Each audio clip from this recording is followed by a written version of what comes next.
Good morning friends. हाँ, जैसे कि हम एडम स्पेंसर को अभी पढ़ रहे हैं। एक दो पोइम हमने इसके पहले की है। तो जो मस्ट रीड पोइम्स उनमें मैंने सोचा कि Colin clouds come home again, काफी बार क्वेश्चंस आए हुए हैं यूजीसी नेट के पेपर्स में। तो so friends, I thought of recording lecture on this famous poem Colin clouds come home again. तो ये डिटेल्ड समरी है ये, बाई जो रिटन बाई काम वर्क जो है एडमंड स्पेंसर सर का है। हाँ सो फ्रेंड्स, हाँ, इस इंग्लिश लिटरेचर की जर्नी में हम एडवर्ड स्पेंसर तक पहुंच चुके हैं। तो मेरे ख्याल में हम इस पोइम के बाद नेक्स्ट राइटर को चुनने वाले हैं। एंड नेक्स्ट राइटर जो हमारे क्रोनोलॉजिकल ऑर्डर में है, जो आपने देखा है, हाँ, इसी यूट्यूब पे वीडियो में लिख दिया है। सिलेबस जो दिया है मैंने जेकेपीएससी का या यूजीसी नेट का, तो उसमें हमने लिखा है history of English literature from Geoffrey Chaucer to PSC lit. हाँ, सो फ्रेंड्स, उसके बाद बहुत सारी पॉइंट्स मैंने एक सीक्वेंस में अपलोड करके इस यूट्यूब चैनल पे दी हुई हैं। आप यूट्यूब चैनल का नाम भी देख पा रहे हैं, स्क्रीन पे लिखा है। यूट्यूब चैनल है English literature with doctor weapon. तो फ्रेंड्स, आज की जो इस पोइम में हम, जैसे आपको पता है, मैं हर चीज में सबसे पहले आपको इंट्रोडक्शन देता हूँ। उसके बाद एक डिटेल्ड बट कॉम्पैक्ट स्टडी, उसमें बहुत ही कम अल्फाज में बहुत ही कम अ, आपको इनकी आपको कम थोड़ा पढ़ना है और नॉलेज आपको काफी ज्यादा मिलने वाला है।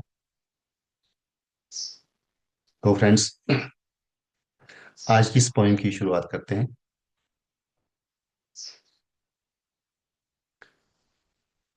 समरी से। और इसके बाद इसका एनालिसिस होने वाला है, पोइट्री का एनालिसिस होने वाला है। जैसे मैं कुछ पॉइंट्स में इसका प्रीफेस नहीं दे पाया था कि इसमें कंटेंट क्या क्या काम करने वाले हैं।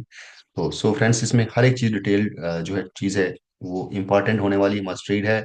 आपके यूजीसी नेट जेआरएफ को क्रैक करने के लिए, आपके एसएसएल प्रोफेसर की पोस्ट को क्रैक करने के लिए, आफ्टर दैट किसी भी स्टेट का सेट, या जैसे जीकेपीएससी के भी बहुत सारे मुझे कॉल्स आते हैं एस्पिरेंट्स के कि सर आप वीडियोस को कंटिन्यू करो, सिलेबस के मटेरियल इसका कहाँ से मिलेगा। तो फिलहाल तो फ्रेंड्स मैं कहूँगा कि आपको फिलहाल आप जो मेरा यूट्यूब चैनल पे जो वीडियोस मैं अपलोड कर रहा हूँ, तो आप फिलहाल इनसे ही इन तक ही सहमत रही, क्योंकि काफ़ी इंपॉर्टेंट चीज़ें यहाँ पे होती हैं। और यहाँ पे मैं बहुत बहुत सारी चीज़ें आपको बताता भी हूँ। आपको अगर मैं पीडीएफ दूंगा, दूसरी चीज़ दूंगा, उसमें आपको ये नहीं मिलेगा क्या क्या चीज़ इंपॉर्टेंट, फिर भी उसमें से मस्ट है। और इसके बाद साथ में मैं एनालिसिस करता हूँ। एनालिसिस के बाद में आपको एक एमसीक्यूज, जो मल्टीपल चॉइस क्वेश्चंस जो होते हैं, जो कि प्रीवियसली एग्जाम्स में आए होते हैं, मैं उनको भी आपको देता हूँ, तो आके आपको पता चले कि इस पोइम में से, इस कंटेंट में से क्या क्या क्वेश्चंस आते हैं, और क्या क्या ऐसे मस्ट रीड है, क्या कैसे मस्ट वो ज्यादा इंपॉर्टेंट है। और प्लस आपको एक एग्जाम पैटर्न का पता चल जाता है। सो काफी इंपॉर्टेंट वीडियोस ये होने वाली हैं। सो अगर आपको अच्छा लगे तो अपने फ्रेंड्स के साथ भी शेयर करें, कमेंट भी करें इसको, क्योंकि मुझे बहुत सारे कॉल्स आते हैं, फोन कॉल्स आते हैं, फोन पे व्हाट्सएप मैसेज आते हैं। तो फ्रेंड्स, आई थिंक उससे ज्यादा बेटर रहेगा, कोई बात नहीं आप कॉल कीजिए, ऐसी बात नहीं है, पर फिर भी ज्यादा बेस्ट रहेगा, बेटर रहेगा कि आप कमेंट सेक्शन में ही जो पार्टिकुलर वीडियो के बारे में कुछ बताना चाहते हो, उसमें मेरे कमेंट सेक्शन में ही आप वहाँ पे लिखो, वो ज़्यादा बेटर रहेगा। तो let us start our journey, a detailed study of Colin clouds come home again, जो कि वर्क है एडमंड स्पेंसर का। So friends, in its introduction, introduction में क्या है, Colin clouds come home again is a pastoral allegorical poem. एक pastoral है, pastoral की यात्री पोइम है, written by Edmund Spenser in 1595, 1595 की लिखी हुई पोइम है। The poem reflects Spenser's journey to London and return to Ireland. Edmund Spenser जो है आयरलैंड के रहने वाले हैं, और वो लंदन चले जाते हैं। लंदन के बाद उनकी जर्नी वापस आने का जो उनका जो जर्नी है, सफर है उनका आयरलैंड के लिए। And it offers A critic of the English court while celebrating the virtues of rural.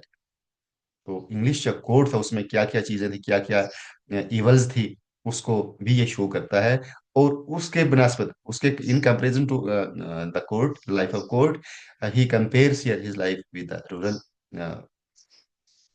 Life, and जिसमें वो कहते हैं कि रूरल लाइफ जो है एक बेटर है, एक वर्चुअस है, वर्चुअस रूरल लाइफ है.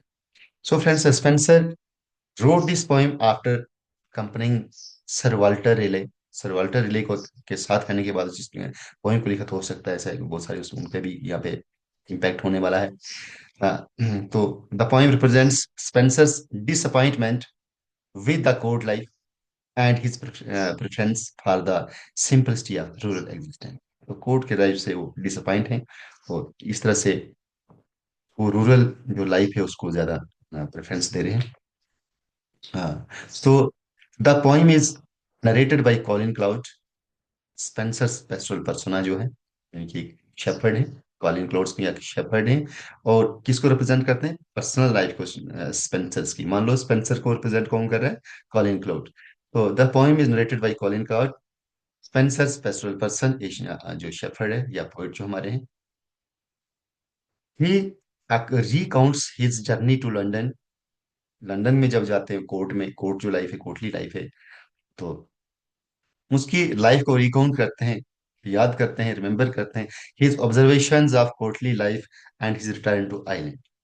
ये सारी चीजें इस पोइम में बताई गई हैं. So friends,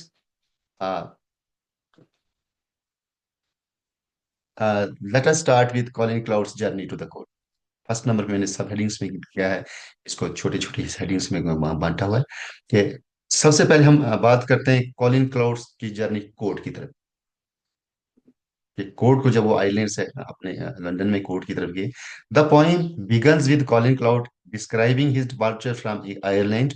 he is accompanied by sir Walter Rayleigh, who is represented as the shepherd of the ocean. तो इनकी जर्नी जो है इंग्लैंड के लिए एज ए, और सर वाल्टर रेले जो हैं उनके साथ accompanied हैं, और इनको रिप्रेजेंट किया गया कि shepherd of the ocean. So Raleigh brings Colin to the court. Raleigh जो हैं कॉलिन को कोर्ट में ले आते हैं, where he is introduce to the wealth and sophistication of London. तो लंदन की हर वो ऐश वशरत, जो सोफिस्टिकेशन है लाइफ की, उसके साथ वाकिफ कराते हैं सर वॉल्टर रेले. किसकी? एडमंड स्पेंसर की, who is acting as a shepherd in this poem. हाँ. So at first Colin is awestruck by the grandeur of court, admiring its wealth, power, and learned individuals. तो सबसे पहले तो इसको पसंद आ जाते हैं कि कितना ही अच्छा है कोर्ट की लाइफ जो है, कितने एडमायर करते हैं, उनकी तारीफ करता है लोगों की, वेल्दी पीपल हैं, गुड पीपल हैं, पावर है, और लर्नड पीपल हैं. सो ही मीट्स पॉइट्स. वहां पे लंदन में कोर्ट में वो जब कोर्ट की लाइफ है, तो he meets poets, scholars and nobleman, and is amazed by the beauty of the ladies of the court whom he praises. और उन लेडीज की जिनकी ब्यूटीज को ब्यूटी देखता है, उनको वो प्रेज भी करता है, तारीफ भी करता है अपनी पोइम्स में. सो ये था journey of Edmund Spenser from Ireland his home to the to London to the court. और वहां पे उनकी लाइफ कैसी रही, किस किसके साथ इंट्रोडक्शन की. So next, in the next subheading, we are going to discuss criticism of the court. अब वो जब वाकफ हो जाते हैं, when he becomes familiar with the life of court, so here comes the criticism of the court. अब क्या चीजें उसको डिसअपॉइंट करती हैं, क्या क्रिटिसिज्म वो करते हैं. तो however as Colin Clout's, Colin से stays longer, he becomes disillusion. अपने आप को डिसइल्यूजन, एक मिक्सड अप का समझ रहा अपने आप को कि मुझ में बुराइयां आ रही, I am being mixed with some other kinds of evils, unnecessary things. He realizes that the court is filled with jealous, hypocrisy and corruption. ये सारी चीजें उसने देखा कि वो ये evils है, jealous है, hypocrisy वहां पे है, और corruption है कोर्ट में. He observes the poets and honest men are often neglected.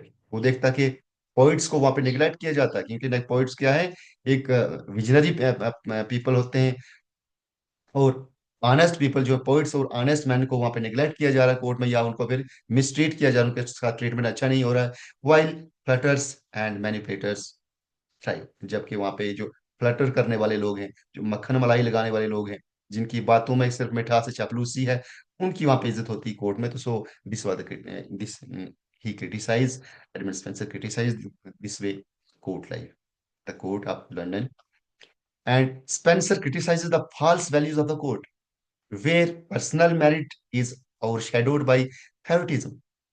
वहां पे पर्सनलाइजेशन हो रही, लोगों को देख के उनके साथ फेवर किया जा रहा है, फेवरिटिज्म किया जा रहा है, और पॉलिटिक्स खेली जा रही है। He compares the court to a deceptive glittering marriage that hides greed. ऐसी डिसेप्टिव, वो धोखेबाज कोर्ट की वो कंपनीज को देख के कंपेयर कर रहा है कि जो चीज ग्रीड को वो छुपाता है उनकी बुराइयां, जैसे ग्रीड है, लालच है, तो ambition and dishonesty beneath its surface, जो कि अपने पर्दे में पर्दा रखता है उन चीजों पे, ग्रीड को, डिसऑनेस्टी को, डिसलॉयल्टी को, और बैड इवल्स इवल्स जो भी हैं, तो अपने अंदर beneath his surface. So Spencer criticizes the way of dealing of the court, the way of functioning of the court, and court people who are involved in the corrupt behavior. So, next, third important point is praise of Queen Elizabeth। अब देखो London में court को criticise करते हैं सबसे पहले Edmund Spenser, जो उनका जो जर्नी टुवर्ड्स लंदन है, कोर्ट है, वहां पे जाके वो फैमिलियर हो जाते हैं, और वहां पे देखते हैं बहुत सारी बुराइयां हैं। आफ्टर दैट वो क्रिटिसाइज करते हैं कोर्टली लाइफ को, कि वहां पे क्या क्या चीजें हो रही, और किन चीजों पे पर्दा डाला जा रहा है, इवल्स पे पर्दा डाला जा रहा है, और ऑनेस्ट पीपल की और पोइट्स की वहां पे रेस्पेक्ट रेस्पेक्ट नहीं है। So, in the next and third subheading, I have given here the praise Edmund Spencer Trust for Queen Elizabeth first. So, the subtitle is Praise of Queen Elizabeth one, या first इसको कह सकते हैं। तो despite his criticism of the court, Spencer respects and praises Queen Elizabeth first. He describes her as the greatest ruler who shines like the sun, bringing order and justice to the kingdom। अब हालांकि court की वहां पे criticize किया Edmund Spenser ने, but he praises Queen Elizabeth for her honesty, for her boldness, for her courage to maintain, to bring order and justice to the kingdom of England. So this section of the poem is meant to flatter and secure royal favour.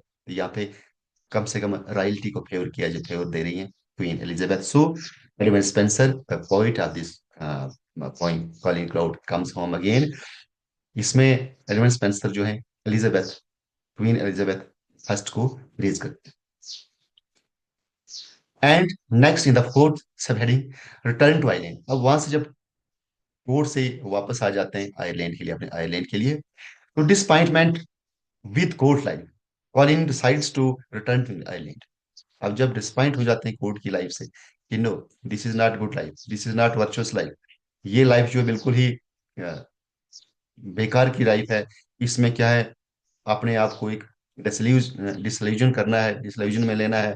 सो वो ऐसा करते हैं कि वहां से decide कर लेते हैं कि I I must go back home, मुझे घर वापस जाना चाहिए। So, disappointed with court life, Colin decides to return to Ireland. He realizes that true happiness lies not in wealth or ambition, but in the simplicity of nature and poetry. So, he praises here the simplicity of nature. So, और simplicity कहाँ पे reside करती है? ज्यादातर rural areas में, rural life में। So, he praises rural life with that because that is natural life, and he praises the simplicity of the nature and poetry here. Back in Ireland, when he comes back, जब वो वापस आ जाते हैं तो क्या होता है, back in Ireland Colin rejects in the beauty of the nature landscape and the simple honest life of shepherd's. तो शेफर्ड्स की सिंपल लाइफ को वो परहेज करते हैं, और जो नेचर लैंडस्केप है ब्यूटी का, उसको वो रिजाइज करते हैं, इंजॉय करते हैं। So back in Ireland, Colin rejoices in the beauty of the natural landscape and simple, honest life of shepherds. Because shepherd ये खुद अपने भी अपने आप को यहाँ पे shepherd ने प्रेजेंट किया है।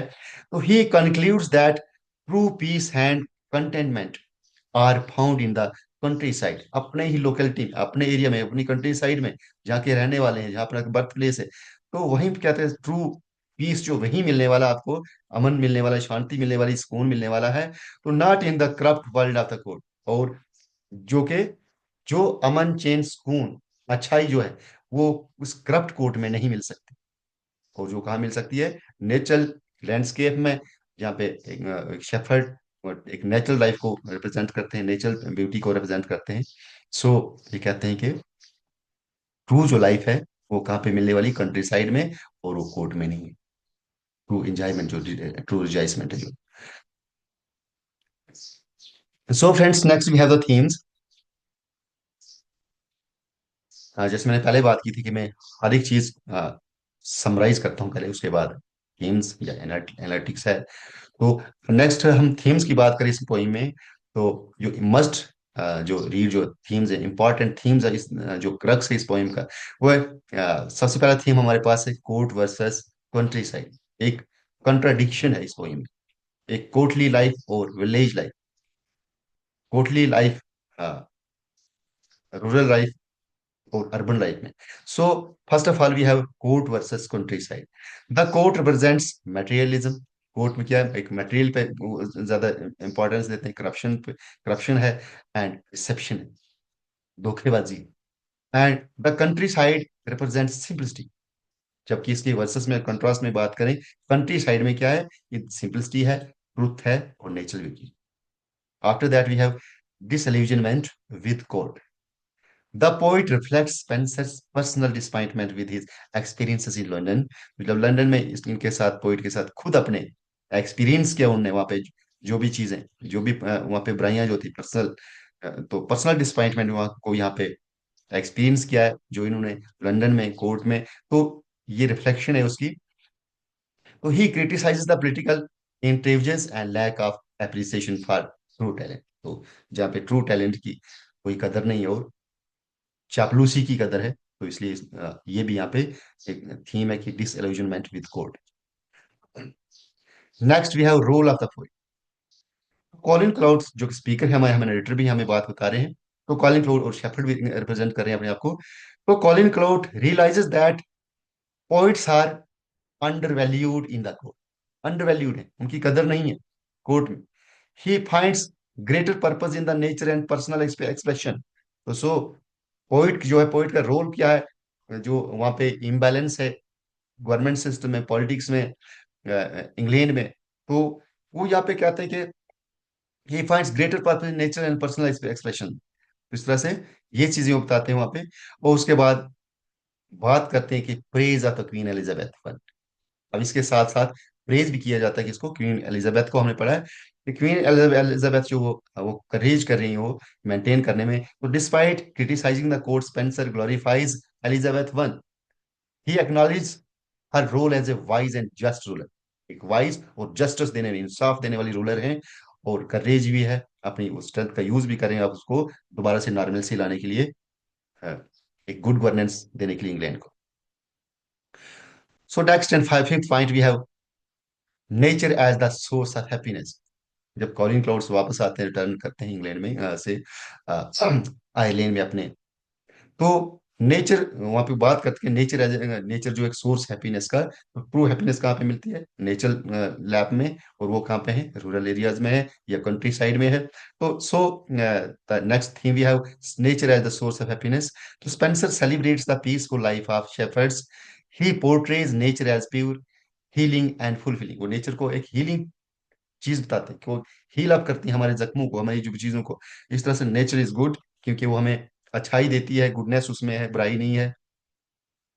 So we have the significance. अगर हम बात करें सिग्निफिकेंस ऑफ दिस पोइम, तो significance of this poem, Colin Cloud's Come Home Again is an autobiographical reflection of Spencer's own experiences and despite ना देख पा रहे राइट साइड, स्पेंसर जो इन द थिंकिंग मोड, सोच रहे हैं, उस पर रिफ्लेक्शन है, जो इंट्रोस्पेक्ट करें कि ये चीजें क्या है। तो Colin Clout come home again is an autobiographical reflection of the Spenser's own experiences है एंड डिसअपॉइंटमेंट्स जो भी कोर्ट में उनको मिली। It provides valuable insight into arena sir court life and the challenges faced by poets seeking patronage. This poem is a blend of personal reflection, social commentary, and pastoral tradition, which makes it making it an important work in Elizabethan literature. So, Colin Cloud's Come Home Again is a very important must-read work because of contradiction जो वहाँ पे show की reflect की गई है Spencer के द्वारा इन the court of England London. और वहाँ पे वह बुराइयां क्या क्या है, बुराइयां है, उसके कंट्रास्ट में क्या है, एक नेचुरल जो लाइफ है कंट्री साइड में क्या है, गुड वैल्यूज हैं। तो ये चीजें वहाँ पे जो सारी जो एक्सपीरियंस पर्सनल एक्सपीरियंस जो एडमंड स्पेंसर का रहा है तो उसको ये रिफ्लेक्ट करती हैं। सो अब टर्न आती है कंक्लूजन की, हम कंक्लूड करते हैं इस पॉइंट को, किस तरह से देखते हैं हम इसको। तो Colin Clouts come home again is a powerful pastoral allegory where Spencer represents his real life experiences through the voice of Colin Cloud। हमने पहले ही बात की थी, कॉलिन क्लाउड जो है एक शेफर्ड का नाम दिया गया, और शेफर्ड, ये शेफर्ड जो कॉलिन क्लाउड किसको रिप्रेजेंट कर रहे हैं, एक स्पेंसर को खुद ही, हमारे पोइट जो उनको रिप्रेजेंट कर रहे हैं। तो सो ये पोइम जो है जो where Spenser presents his real life experience through the voice of Colin Clout, एक फिक्शनल कैरेक्टर दिया गया है, नाम दिया है कॉलिन क्लाउड, फिक्शनल कैरेक्टर है शेफर्ड जो यहाँ पे रिप्रेजेंट किया है, who represents Spencer itself himself. In contrast, it contrasts the deceptive allure of the court with the honest joys of rural life, ultimately advocating for simplicity and artistic integrity of ambition and materialism। तो materialism और ambitions पे, को ये stress नहीं देते, कहते हैं ये दिखावे वाली चीजें हैं, इनमें इवल्स हैं, बुराइयां हैं।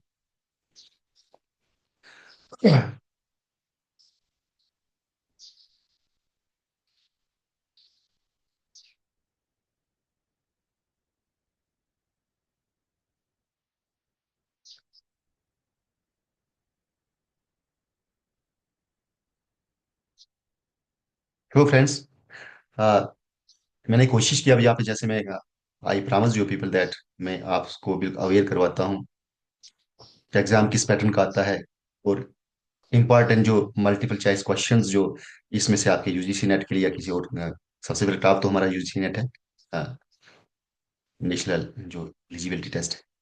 आफ्टर दैट, अगर आप टारगेट करते हो यूजीसी नेट के हिसाब से तैयारी करते हो तो मान लो कि आप बाकी स्टेट से ठीक किसी चीज के लिए आप वेरी इजिली आप क्रैक कर पाओगे।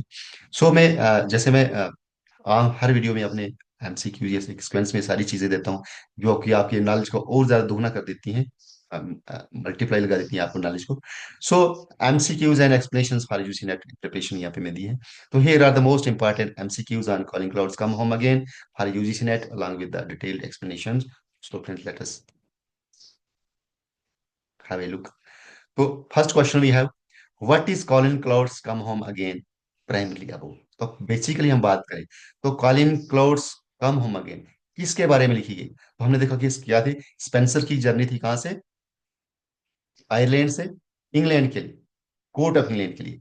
तो लेट अस सी, फर्स्ट है the life of shepherd in Ireland. तो बहुत कम है, ऐसा है मिलता है पर बहुत कम चीज है इसमें इंफॉर्मेशन है। तो दूसरा पार्ट है Spenser journey to English court and his turn to island. Yes, this is right, this is correct answer, क्योंकि यही चीज थी उनकी, Colin clouds come home again is.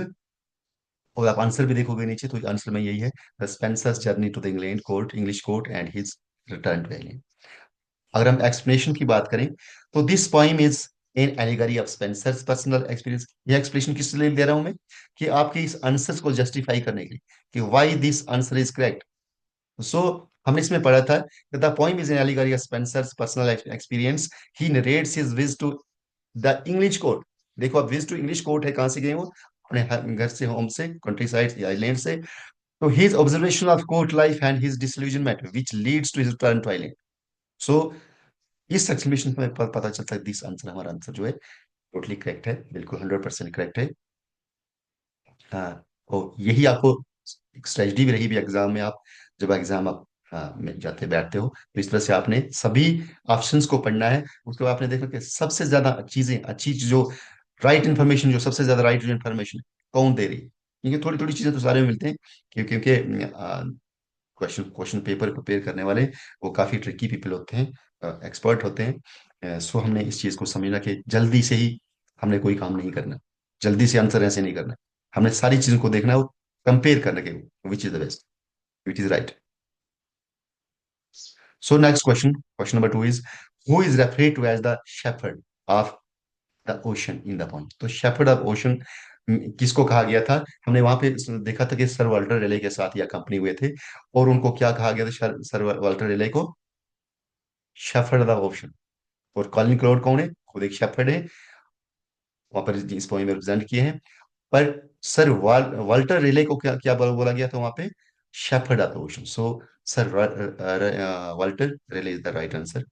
तो एक्सप्लेनेशन आप यहाँ पे देख सकते हो। Sir Walter Raleigh introduces Spenser to the court and is metaphorically called the shepherd of ocean because of his naval explorations and influence, क्योंकि वो एक्सप्लोर करते ही जाते हैं जगहों को, वो जो नई नई जगहों को, एज ए शेफर्ड, सो इनको कहा गया shepherd of the ocean.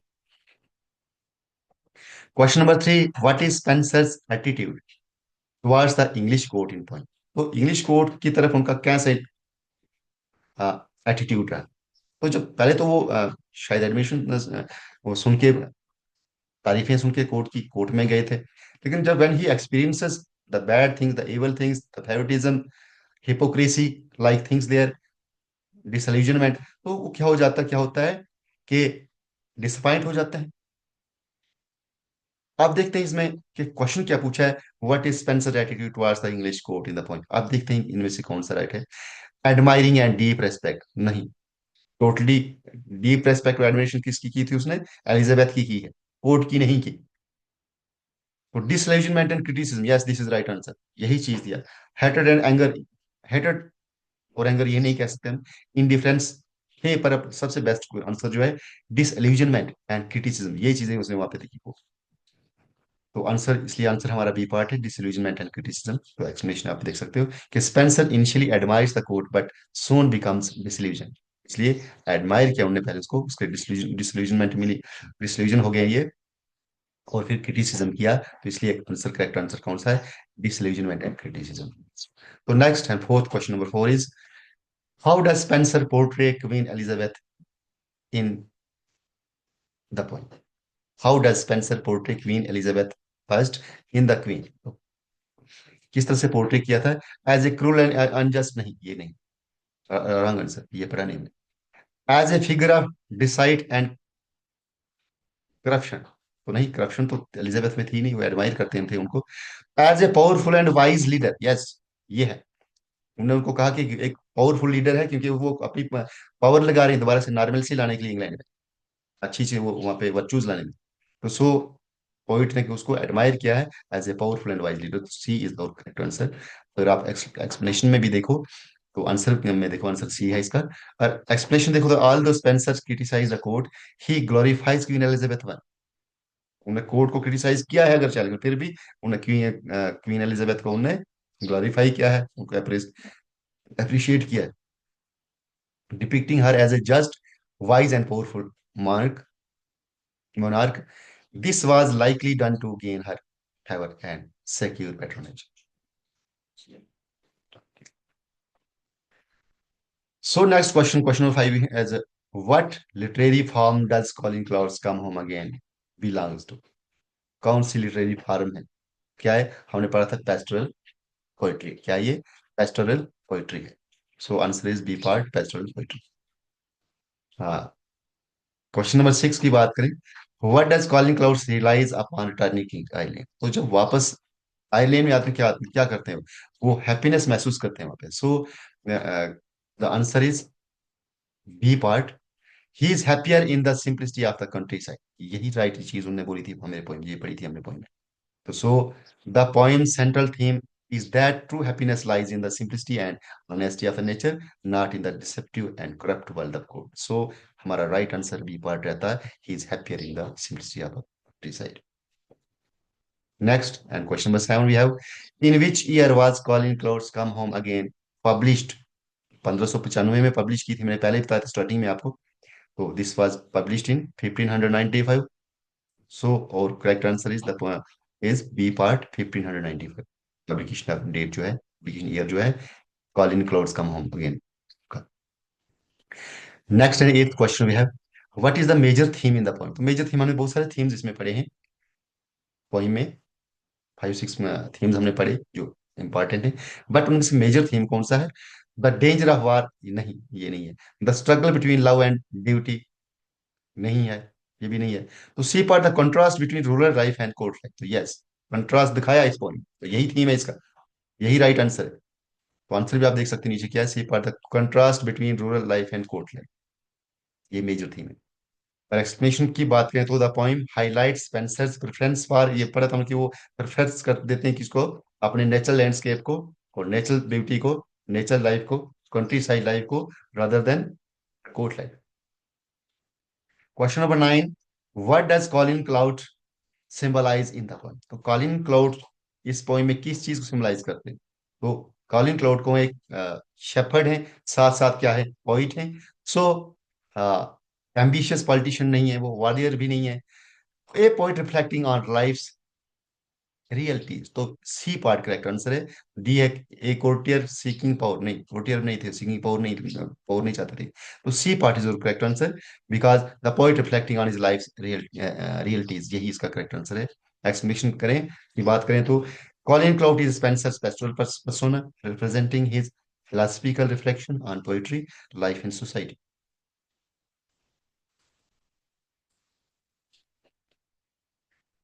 Question number 10, we have next question of the MCQs. Which poetic device is frequently used in Colin Cloud's Come Home Again? तो कौन सी पोइटिक डिवाइस है जो बार बार यूज की गई? तो क्या है, मेटाफर और एलेगरी, मेटाफर एलेगरी। एक्सप्लेनेशन पढ़ते हैं। The poem is full of pastoral allegory where figures like Colin Cloud and the shepherd of the ocean represent real people and experiences. So ये एक मेटाफरिकल और एलेगरिकल पोइम है। तो C part is your correct answer. So friends, MCQs जो मैंने दिए थे आपको, इंपॉर्टेंट एमसीक्यू जो इस पोइम में से आते हैं, Colin clouds come home again.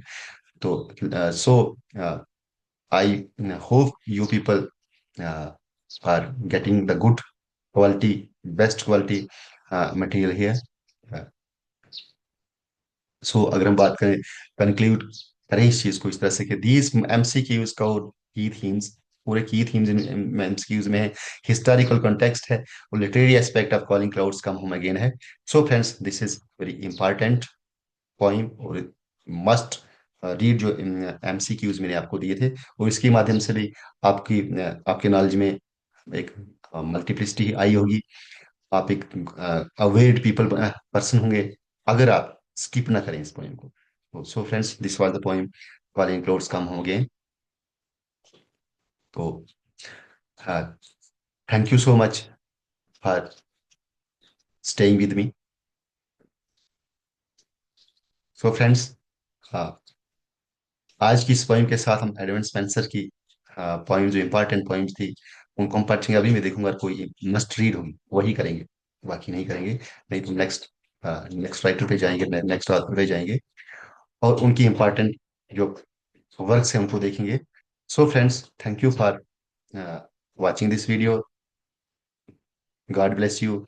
और इसके साथ एक रिक्वेस्ट फिर से कि प्लीज मेरे वीडियो जो है आप बहुत सारे फ्रेंड्स मुझे फोन कॉल्स करते हैं, कुछ व्हाट्सएप कॉल करते हैं कि सर ये है स्टडी मटेरियल कहाँ से मिलेगा, या आप कंटिन्यू करते जाएं। सो फ्रेंड्स, मुझे लगता है it will be better if you comment, right in the comment box, so other people will also know about the importance of these videos, about the weightage of these videos।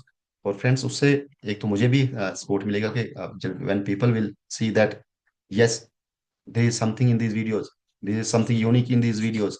तो friends, I hope you people will support me here, like करेंगे, share करेंगे, comment करेंगे मेरे videos को। अगर आपको कहीं लगता है कि कहीं से कोई मिसकंसेप्ट आता, you can write me there in the comment box and please share with your friends, because ये इमेज वीडियो जो है मैं आपको ऑथेंटिकेशन देता हूँ कि बेस्ट वीडियो जो, बेस्ट क्वालिटी वीडियो जो मैं आपको दे रहा हूँ, बेस्ट कंटेंट है इसमें। इसमें कहीं से भी जरा सा भी थोड़ा सा भी कहीं से इनकरेक्शन नहीं है, कोई फर्क नहीं, बिल्कुल ऑथेंटिक मटेरियल है। और आपको मैं गागर में सागर भरने की कोशिश कर रहा हूँ। हालांकि मैं देखता हूँ कि बहुत सारे वीडियोस जो हैं 5, 10, 15 सेकंड मिनट्स में वो लोग बार बार से करके खत्म कर देते हैं। तो दिस इज नॉट सो। मैं आपको डिटेल दे रहा हूँ, हर चीज की डिटेल भी दे रहा हूँ, पर वीडियो भी शॉर्ट। फिर भी टाइम तो लग जाता है मेरे ख्याल में, नियर अबाउट 40, 50 मिनट, 1 घंटा, ऐसा टाइम रहता ही है, according to length of the poem. उसमें क्या क्या चीजें इंपॉर्टेंट है उसकी इंपॉर्टेंस के हिसाब से। सो फ्रेंड्स, प्लीज सब्सक्राइब करें मेरे वीडियोस को, ask your friends, other people's your contacts to subscribe my channel, watch my videos, और इंजॉय करें अपने बेटरमेंट के लिए, अपने नॉलेज को एनहांस करें। तो थैंक यू सो मच, मिलते हैं नेक्स्ट वीडियो में। तब तक के लिए आप सबको नमस्कार, नमस्ते, सलाम, जय हिंद, सत श्री अकाल, जो कुछ आप जिसको आप मानते हो। तो God bless you all. Thank you so much friends. Thank you, मिलते हैं नेक्स्ट वीडियो में।